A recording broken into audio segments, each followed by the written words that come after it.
Hello, everyone, and welcome back to this Friday's episode of Just Another Year Chicago. My name is Nick Rohde. I am solo today. Happy to be here. Happy Friday. It is a hot, sunny day in Chicago, Illinois.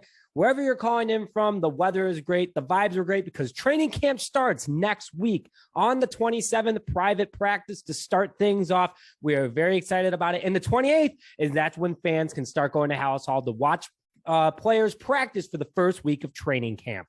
So we're here to break down what you'll see, the schedule of training camp, when cuts may happen, when they will happen, and who we think is on the chopping block or under a little bit of a hot seat entering camp this year. But before we hit on more, we'd like to thank today's sponsor, Unbound Coffee. Unbound Coffee Company delivers high-end coffee and the best coffee-related t-shirts in the business to your door with free shipping on all orders.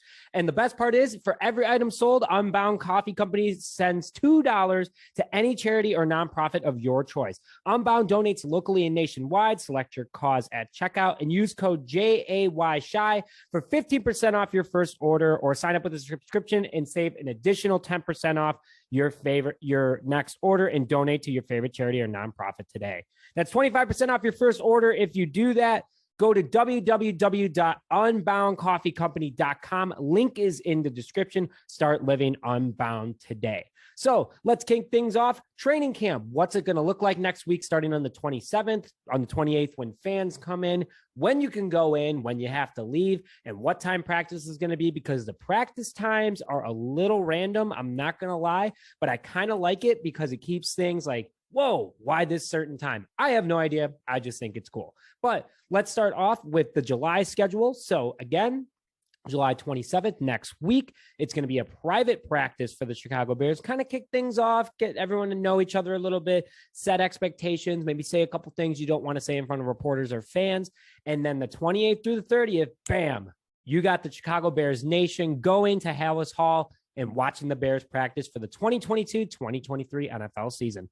So gates open every day at 9 a.m. Central Time. Fans must leave by 12:30 p.m. Central Time unless they're invited by the McCaskies or somebody to hang out longer. I don't know, but you got to be out of there by 12:30, folks.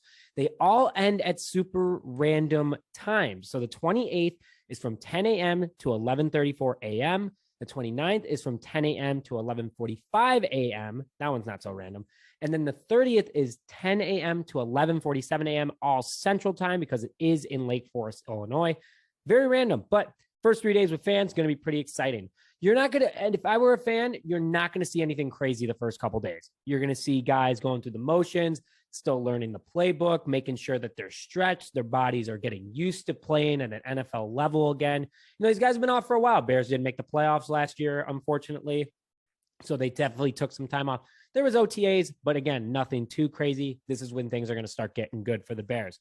But also, again, that playbook aspect. You have Justin Fields learning still an entirely new playbook. You have Roquan Smith learning an entirely new defensive scheme from Alan Williams and Luke Getsy. Well, Alan Williams defensively, Luke Getsy offensively. But you're going to see a lot of differences there. So be prepared for that. And then you're going to go right into August. I can't believe it's already August. It's pretty insane, but that means football's closer. So we're all good about that. August 1st is going to be a private practice for the Chicago Bears. The 2nd through the 3rd is going to be practice with fans. Same time, a gate open, 9 a.m., must leave by 12:30 p.m. Central Time.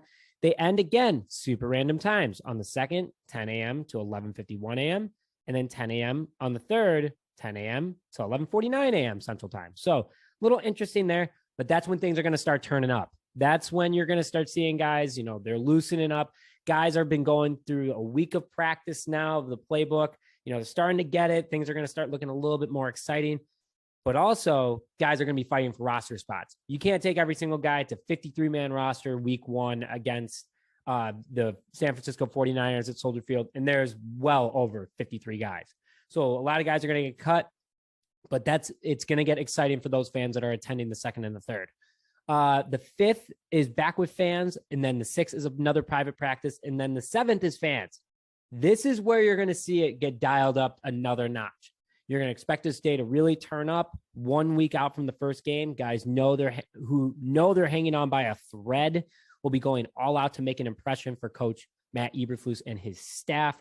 And then guys are going to start getting heated. There's going to be arguments. It's going to get excited. I am very excited for the 7th of August. I hope I can make that practice somehow.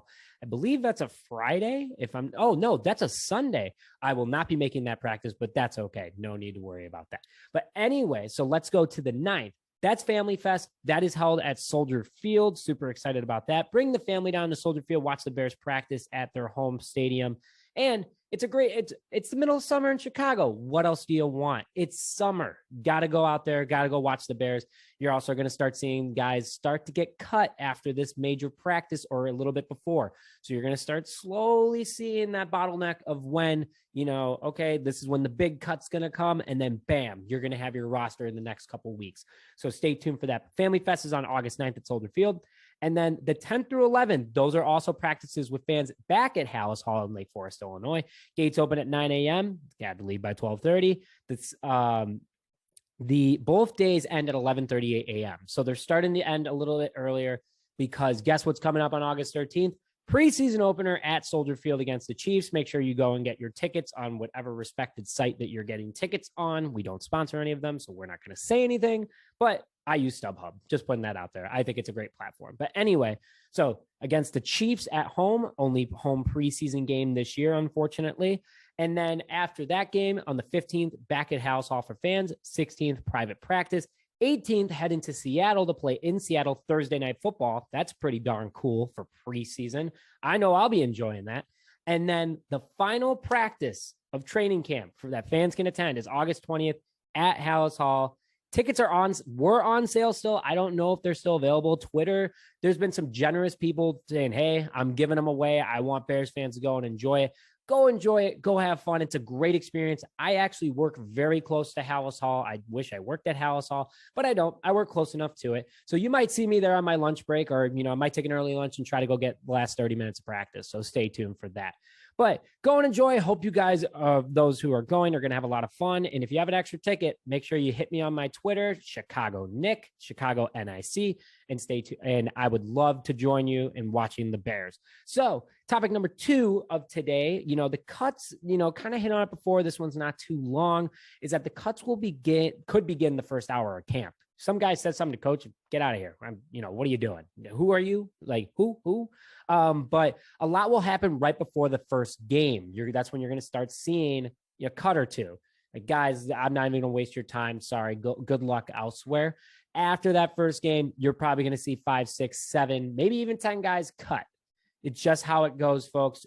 Football still is a business at the end of the day, unfortunately. But these guys are giving their all, and they have the opportunity to play for the greatest team in the NFL. And a lot of big shocks are going to happen following that first game. So you're going to start seeing cuts more and more often, middle of week cuts.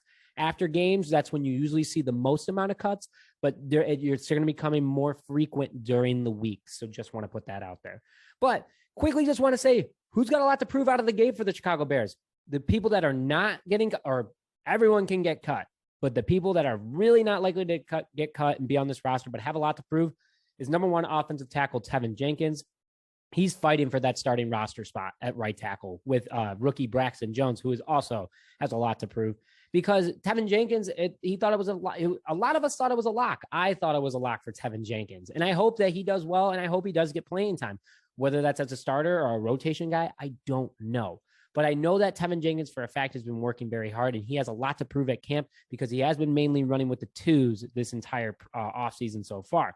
Speaking of the guy I just spoke of, offensive rookie tackle Braxton Jones, who signed with Chicago, so he's probably not going to get cut, is fighting with Jenkins right now for that starting spot. He's been seen starting with the starters more, playing with the ones more. So it's going to be a fun competition. We've had the quarterback competition. We've had the kicking competition. Not today. We have the offensive tackle competition, which I think is a good thing for the Chicago Bears. And then offensive tackle Larry Borum. Love Mama Borum on Twitter. Great lady. Love Larry as well. Haven't gotten to work with him yet. We're hoping to soon. But he's playing in his second year. He's had flashes, and he looks to be the new left tackle of the Chicago Bears, which is exciting. But he has to go out and give the fans the confidence that he is the longtime left tackle for the Chicago Bears. And I think he can do it, folks. I'm just saying he's got a little bit more pressure because the left tackles, obviously, if you haven't seen The Blind Side with Sandra Bullock and the rest of the cast, that great story that came out a couple years ago, I think that, Larry Borom, the left tackle is the most important position, and Larry Borum's got to show that he is the most important piece of that offensive line. Tight end Cole Kmet, he needs to put on a show, needs to grow with Justin Fields, needs to prove that the Matt Nagy offense is what was holding him back. The Chicago kid that everyone loves, who, not too far, he's from Arlington Heights, where the Bears might move to. I think that Cole Kmet has a lot to prove here, and I'm excited for him. I really think that he's going to go hard during training camp. And then my favorite guy to talk about in regards to criticism, safety, Eddie Jackson. I rip on Bo Jack a lot. I love him, though. Autographs right above my desk every single day. Look up at it because he's one of my favorite Bears of all time. But he struggled in the different schemes that he's been a part of ever since Vic Fangio. So I think he really needs to come out and show the fans and gain that trust back. Like, hey, it wasn't me. It was the scheme. That wasn't the scheme that I'm used to. That's not where I play best. And even though great players play well in any scheme, Eddie Jackson needs to go out and prove that to the Bears fan base. Who's on the chopping block, though? Two guys that I just want to put out there. Defensive back Kendall Vildor. He struggled bad last year. A lot of people thought he was the answer. He needs to come out this year and show that it was just a sophomore slump and that he can make this roster as a depth player. I don't see him being a starter, unfortunately. And the defensive back, Bo Peep Keys. So he signed as a depth player. I could see them keeping him because of his veteran status.